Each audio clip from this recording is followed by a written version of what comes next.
What's the deal, y'all? This your man King Eric, the media assassin, coming at y'all with another video. And after looking at Steve Stout's interview with Club Shay Shay, the agenda is clear. The agenda is clear that the new gatekeepers is trying to rewrite history. What do you mean by that, King? You know what they're really trying to do with these two gentlemen on this thumbnail? They're trying to make it that their contributions were footnotes in elevating the careers of many. Case of example, let's talk about Dame Dash for a minute. Dame Dash, there's no Roc-A-Fella without Dame and Dash. That's the bottom line. There's no Roc-A-Fella without Dame and Dash. Jay-Z was the artist, but think about this. Dame Dash was the one in those boardrooms taking care of all the headaches so Jay could go in there and create the art. Jay didn't have to go into these business meetings. Jay was basically the front man. He was the front man for the brand. He didn't have to go in there and talk to these crooks. He ain't had to go in there and battle these people in these boardrooms and cuss people out. Dame Dash took the weight and the burden off of him so Jay could go in there and create the art. All Jay had to do was basically tour, perform, do interviews, and record music. Dame handled the headaches. So the way they're portraying Dame Dash is they're making it like he ain't contribute shit. Like, only thing he's responsible for is just dancing behind Jay-Z. And Jay-Z went ahead, just went on and became greater without him. Because he didn't create another Hove, as a lot of people would say. But think about this. There would be no Roc-A-Fella films without Dame Dash. There'd be no state property without Dame Dash. There would be no Rockaware without Dame Dash. There'd be no Kanye West without Dame Dash. Because Jay-Z didn't want to fuck with him. He had Rock Digital. He had Rock Digital. He had Dame Dash Films. Armadale Vodka. The Dame Dash Music Group. Yeah, he could be very obnoxious. But we can't let these people like Steve Stout, let these people come in there and rewrite history without telling the full story. That's what they're trying to do. They made it like, without Jay, there is no Roc-A-Fella. But there's no Jay-Z without Dame Dash. That's a fact. He brought Cameron to the Rock, strengthened the empire. Cameron and Dipset came on. They strengthened the Roc-A-Fella. Brought Kanye West. Because only one Jay-Z brought was Bleak. And maybe Beans. But then that tree evolved. That tree evolved. And then let's talk about Irv Gotti. Irv Gotti produced for DMX and Jay-Z. He was the bridge of bringing those two together in history. Produced some of the coldest tracks I've ever heard. But see, what are they doing now? Now Irv don't do himself no favors in doing these Drink Champ interviews and always obsessing about Ashanti. They're making him look like a clown. When in reality, he contributes so much to the black sound.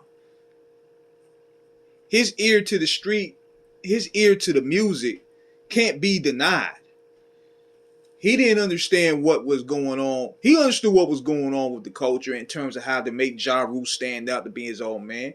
Leo Colin, so his credit, he understands black music, but he understand he's not black though. Irv Gotti understood black music.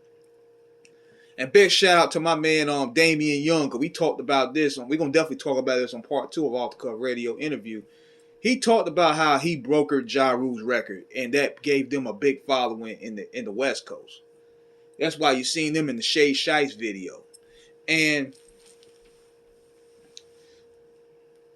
Irv understanding of music and where it's going and what to do with Ja, he stood out and became a superstar on his own. Because people, including myself, saw him as a DMX clone, a Tupac clone.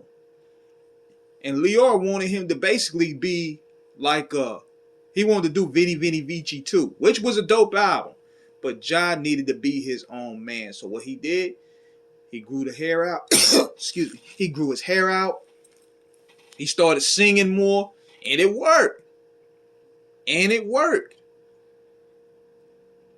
Brought Ashanti on. Gave Vita a shot. Now, as an executive, he could have made more moves with, in terms of signing more talent. But the shit he produced, let me read this to y'all. Hold on one second. What did Irv Gotti? I'm going to read y'all some songs this dude produced. Hot Spot for China Doll, for Foxy Brown. Holla Holla.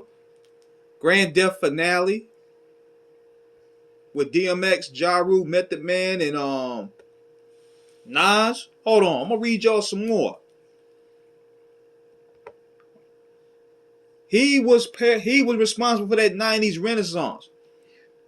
What's My Name from DMX, Come Back in One Piece with DMX and Aaliyah, Between Me and You, Put It On Me, 6 Feet Underground with Ja Rule, all that was Ja Rule.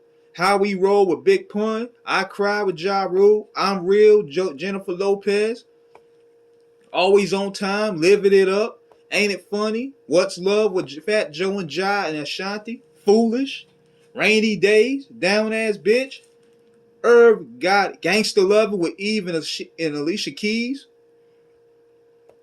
Down For You, Thug Lovin', Mesmerize, Rock With You, Rain On Me. These are Ashanti joints now. Southside with Lloyd, Only You, Ashanti, New York, Don't Let 'Em, Ashanti, Caught Up, Ja Rule and Lloyd.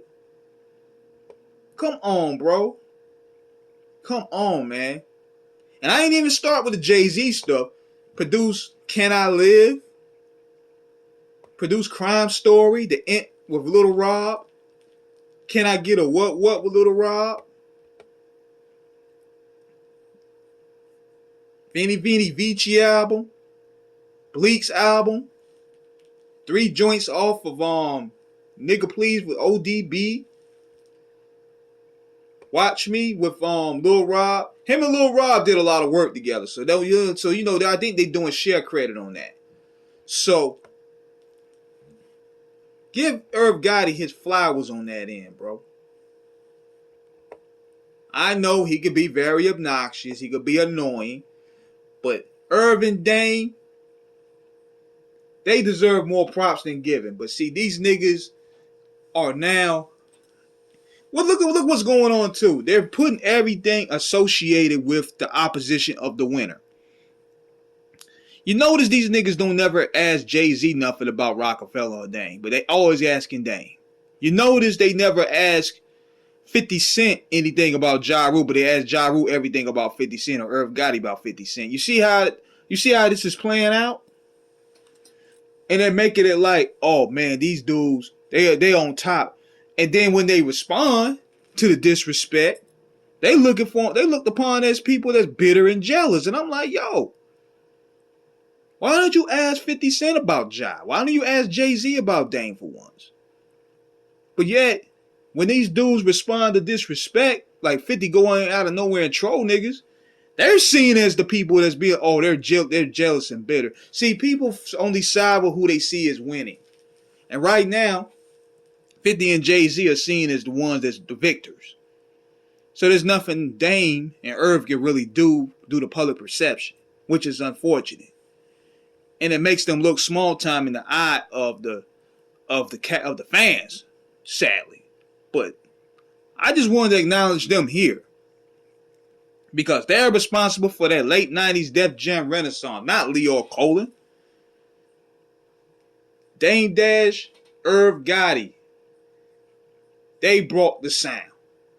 So that's my story, and I'm sticking to it. So this is King Eric signing out. Holla.